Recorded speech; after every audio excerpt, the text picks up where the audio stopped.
Be alert for hots. I'll yell it for you. Hot, hot, hot, hot, hot, hot, hot. Good.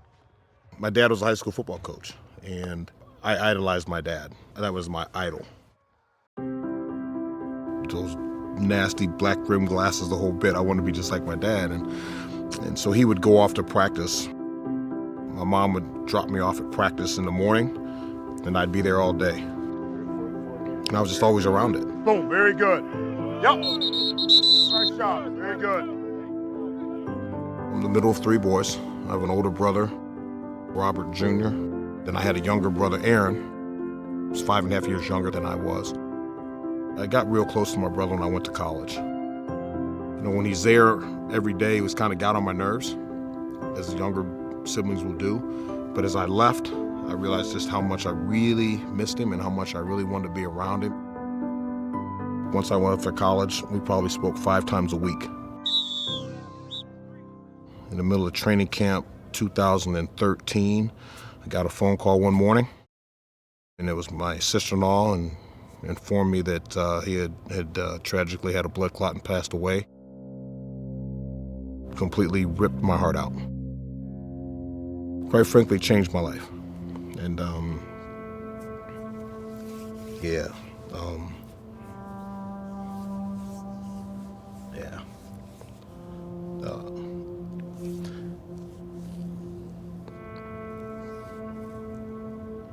Damn. No, I don't. It's crazy. 6 years ago, and I'm still getting emotional talking with my brother. He was my best friend in life. J.K. Dobbins and how that relationship came about. Aaron had 3 wonderful boys. My nephew, Elijah, was the same age as J.K. And so I was kind of still dealing with Elijah and some of the fallout from my brother Aaron, his dad passing away. He was going through a lot of the same stuff that at the time J.K. was going through. February 22nd, 2014, my father, that's when he passed. I was 15. Whenever I met Coach Alford, I felt like he was a genuine person. I felt like everything he was saying was real. I needed someone that was gonna be real, but I also needed a father figure, you know? JK's going through this. He talks about his dad passing a couple years earlier. My nephew's going through this. Let me ask him how he dealt with this. We all go through adversity, but if you have someone that goes through that adversity with you, it's almost like you share the same trauma, so it's easy to connect with that person.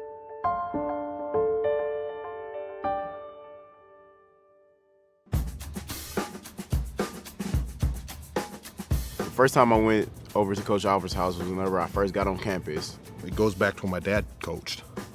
There was always an open door policy at our home. And so it became a natural thing to go out there just whenever I can. Now it's just like I don't ring the doorbell. I just walk in the house like it's mine. It was like a homey feel, you know? What's up, boy? What's up? Straight? Yep. All right. You ready to lose? Man, steak. You ready to lose? Dominoes? When you come to my house, we're not talking ball. You know, we're hanging out. 10 to get in, right? Dime me. I got you. Dime me. I'm going to win. Oh yeah, you about to be in trouble. Do we play dominoes all the time? No. Sometimes we do, sometimes we don't. So yeah, we played, and he took the beating that he takes, and you take the whoopings that come with it. He cheated, though. He really cheated. I did not cheat. You with that pistol whipping me, bro. Man, you better go with that I knew you were foolishness. cheating when Man, you tried to better say go that was a down. Boy. Cause I counted a whole lot, didn't I? I counted a whole lot, and I didn't go out. With that foolishness. I'm telling you, man, this man cheating. Talking about that's the fifth. He was trying to cheat the whole game, so I mean, if that's how you gotta win, then that's how you gotta win. We can laugh, and he can joke about a lot of things. But then when you start talking about ball, all kidding aside, it stops. There you go, good. As we're looking at this thing, if they're mugged up, he's gonna water it and they'll go right or left. Fast, sell it. I'm the type of guy that wants to be like the greatest. Anything I do, I want to be the best. You need that person that's gonna tell you what's good and what's not good for you. What you need to get better in, what you don't need to get better in, what you need to work on, you don't need to work on. So that's where Coach Alford comes in. Remember, the tight end's doing that to him, then he's gonna release on the pistol, right? So that guy's caught in no man's land. I don't want you waiting on him. All right. I'm only 20 years old, so I don't know what I don't know. So I'm a young guy, so he tells me stuff and I look at it and I'm just like, all right, man, I'm gonna try this and see if it works. I love him like my own, but as I said early in this thing, that I'm not here to be his friend. I'm here to guide him, I'm here to coach him. Who are you looking at?